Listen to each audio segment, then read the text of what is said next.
My name is Lola Spadoni, and my maiden name was Lola Elizabeth Scott. I was born on June the 6th, 1953, at the hospital in Terrace Bay. My father was George Scott, and everyone called him Short, and he was born and raised in Schreiber. And my mother, her maiden name was Stortini, Rita Lola Stortini, and she was born and raised in Jackfish. And she moved to Schreiber in 1944 when my parents were married. And they lived here all the rest of their lives. My dad was an engineer for CP Rail. My maternal grandparents were both born in Italy, Giovanni Stortini and Anna Racosta, and they immigrated to Canada in 1922, and they lived in Jackfish, where my grandfather worked on the coal docks. And my paternal grandparents, Bill Scott, my grandfather, was actually born in Schreiber. His parents moved here from Scotland in the 1800s, and he was born here and lived here all his life. So the Scotts were a native Schreiber family. My grandmother was from Sulikout and then moved here when she married my grandfather, and her name was Ada Anderson. Stan and I got married on November the 2nd, 1974. So that's 40 years this year. A long time. Well, it's kind of an interesting little story. We were both born and raised in Schreiber, and we both lived on Manitoba Street. I at one end and he at the other. But he was a few years older than me, so we didn't really hang out or anything during school. And then in the summer of 1973, I was home from school, from university, and I was working at Cacmo's at the grocery store. And Jimmy and Joe Figlamini were my bosses. And they just decided that Stan and I should go out on a date. So that's what happened. They invited us to a Kinsman and Kinnett barbecue out at Alec and Eva Gordon's camp at Sealam. And they said we just had to come out there with them, and they would bring the steaks and bring everything. And that was our first date, and we got married the next year. So that's how it happened. Stan and I had three sons. Our oldest son, Bobby, Robert Scott, is 38 years old, and he is married to Jennifer Roberts, and they live and work in Terrace Bay. And our youngest son, Stan Jr., is 34 years old, and he and his partner, Allison Dennis, live and work in Terrace Bay as well. Our middle son, Greg, was killed in an accident in Gaspé, Quebec in July of 1987, and he would have been 37 years old this year. Yes, I manage this store. This is our Spadoni Home Furniture, and I've worked here, it seems like forever. Since 1986, I've worked here, and we became a home furniture store in 1987, shortly after I started to work here. This building, I believe, is the oldest building left in Schreiber. It was built in 1885 by J.E. Walker, and as I was showing you earlier, we still have the safe here that actually has his name on it. And then this building was purchased from Mr. McIntosh by Gino Spadoni in 1925, and it's been in the Spadoni family ever since then. And at one point, they did everything from here. They sold groceries and jewelry and dry goods, and we were the CPR watch inspector for many years. But after all times changed, the economy changed, so in 1987 we became home furniture. So we pretty much focus on appliances and furniture sales now. But it's interesting because Rosa Spadoni, she ran this store for years and years and years, and actually right up till she died, which was in 1976. And we still have people come in here, particularly during Heritage Days, to tell us stories about how creative she was, and she was such a fashion icon, and she would dress people. She would bring them upstairs to her sewing room and create some kind of an outfit for a special occasion, and you know, she could alter anything or make anything, and people tell us stories about how they felt so special when she would actually bring them upstairs to her sewing room. So that's a really nice part of the history of the store. I always enjoy hearing those stories. Stan and I pretty much have volunteered for everything all our lives living in Schreiber, and having 3 young sons, we of course were involved with minor hockey for years and in every capacity, and we were involved with kids baseball, and then we volunteered at the curling rink, and we helped out with the mixed adult ball. So, and we've probably worked on almost all the committees for any big events that have happened, like the Mini McQuaig or the Gathering of Champions, the Keystone Cup. You know, we volunteered as much as we can in the past, and currently I am the funeral lunch coordinator for our church, and I work with a great group of people, and we provide a service that sadly is needed in we provide these small towns. It's so nice that how everyone helps and cooperates. So I look after that group, and then I volunteered for many years now for the Northern Cancer Group, which out of the Thunder Bay Regional Hospital, and any monies raised through Northern Cancer actually stay in our area for the people of our area. And I just feel that's really important, and cancer's touched so many lives, and so I've been volunteering with them for a long time too. So that keeps me busy, that and working, and I'm busy. I think my favorite memories of Schreiber growing up stem from the fact that I lived right downtown Schreiber. I grew up on Manitoba Street. So Schreiber to me was always so busy. It was just, I lived next door to the Cacamos. I lived across from Spadoni's car lot and across from Moro Saberio's store and the Grace Baptist Church. And it was always busy, people everywhere. And when I started to think about that, I started to think back to all the businesses that we once had in Schreiber. And there was everything from, you know, and I made a list, and I probably can't remember them all, but there was like chapels and McLeod's, and we had flower shops and rock shops and tackle shops and hardware stores. We had a curling club and a bowling alley. We had restaurants and bars.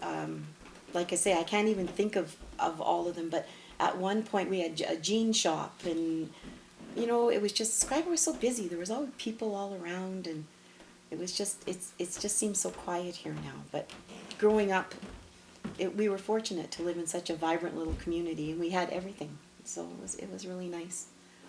And I think another memory I had, a happy memory growing up in Schreiber, was when we celebrated our 100th birthday, Schreiber's 100th birthday back in 1985.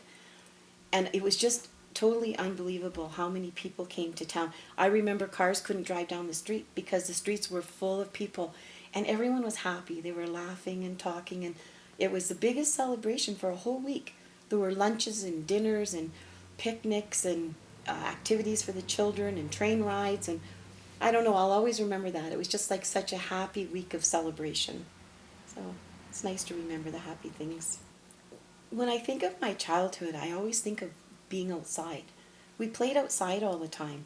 You could always find I lived close to the public school, and there was always a game of something going on in the schoolyard. You just had to go over there, and there would always be a lot of kids, and if there wasn't something at the time, you could get on your bike and just drive around, and there'd be something going on somewhere, a game or a ball game or whatever.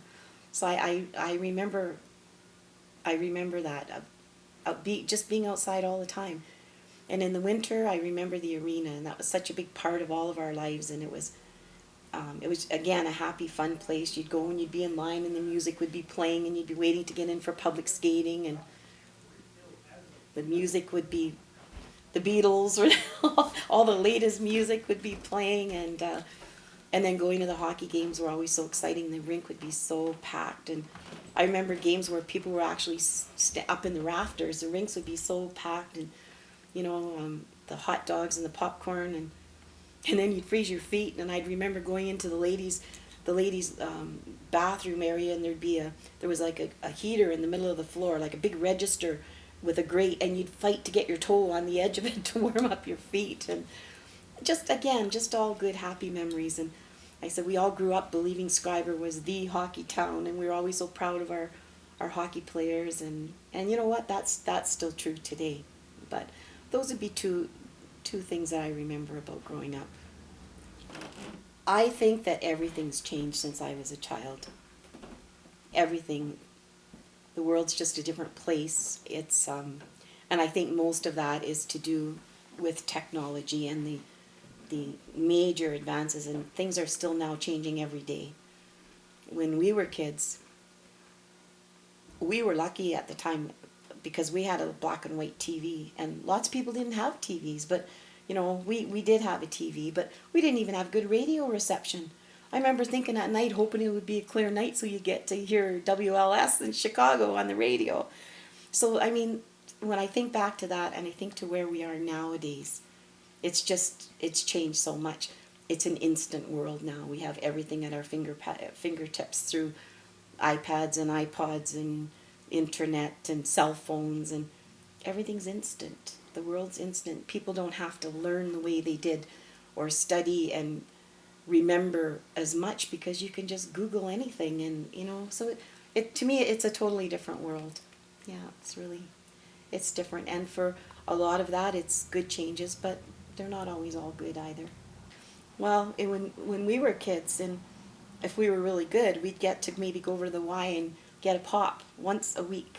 That was our big treat. Or maybe once in a while chips to watch the hockey game with Dad at night. But nowadays everybody has everything, and there really aren't treats anymore. It's just natural that everyone has treats in the house all the time, or everything's just readily available to them. And when we grew up, the economy was so strong here, and when we finished high school, for most people their biggest decision would be, do I go to work for CP Rail or do I go to work at the mill? And that was the big decision. People didn't have to leave here. They could stay here, and they could get good jobs and make good money and have a good life living in Schreiber. And so a lot of people did stay in, and we had a vibrant community with lots of children. But it's different now. The economy's everywhere, not just Schreiber, but in our whole entire area. They've things have been depressed for so long, and when our young people finish school here now, they have to go away. And for the most part, once they receive their education, they have to search elsewhere for jobs, because we just don't have the opportunities here for them for good employment anymore. So that's just such a big change I see now. There's just so many choices that our young people have to make, and it's sad when all our young people leave and they don't come back. It's very sad. Communities need young people and children to keep them moving. Yes, I do have a few hobbies. We spend a lot of time at our camp, which is just situated outside of Schreiber at Hydro Bay. So we really enjoy being there. We spend a lot of time, and I love going fishing. I go out on the lake as much as I can, and I don't even care if I catch a fish. I just like to be out there and relax and enjoy the scenery. So I do a lot of that in the summer. And then I'm also part of our Schreiber quilting group, and I really enjoy that. I've really learned a lot. We have a great group of ladies, and we have a lot of fun, and they've taught me a lot, and I really enjoy our get-togethers. So those are about my two main hobbies. But with working full-time, and I keep pretty busy.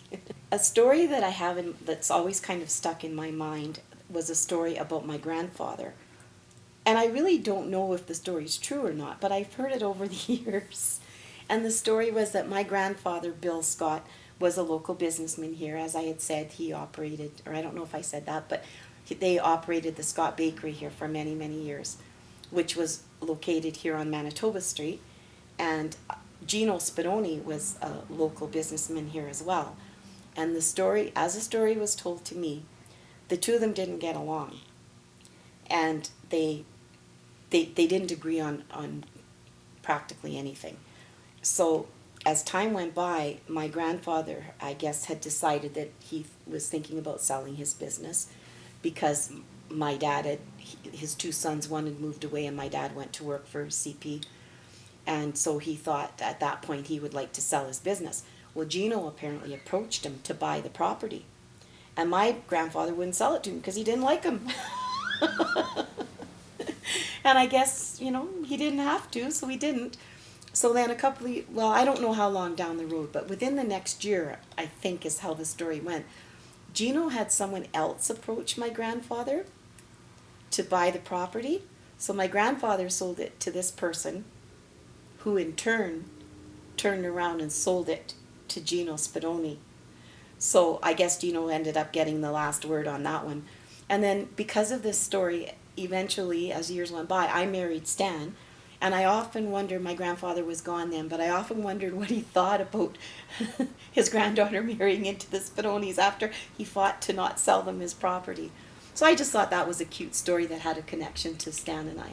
We always could create our own excitement in Schreiber, our own entertainment. And as I grew up as a teenager here, a lot of the Saturday night excitement would be up on the quarter mile, where the guys would race their hot cars, and we'd all go up and stand along the highway and cheer them on. And no one ever bothered us. Like, the police didn't ever seem to come around, and everyone knew it was happening. So I guess they just chose to let them race, and it was just part of our excitement growing up. We always my cousin Ronnie was up there racing his car all the time, and it was just something that happened, and we did as kids, that you don't hear about those things now. I think it's important that you're doing things like this to preserve our history, and everybody remembers things differently, and it's nice to get different people's perspectives on it. And well, you've asked me about my views on Schreiber, and as I have already said, I was born and raised here, and I'm so happy that this is the town I was born and raised in. I've had a very good life here, and Stan and I were very happy to raise our boys here. They had opportunities for everything here, and they made good friends, long-lasting friends, and good opportunities, good education, and Schreiber's had offered us lots, and so I'm happy, very happy that this is where we live, and we're choosing to live here. We have our home here. We'll always stay here. And Schreiber's had a rocky road with the economy in the last few years, but Schreiber's resilient. They've bounced back from things before, and I'm really hoping that we'll have something around the corner in the future that's going to help us get back on our feet financially in this town. And Schreiber's been here for a long time, and I think it's going to be here for a long time to come.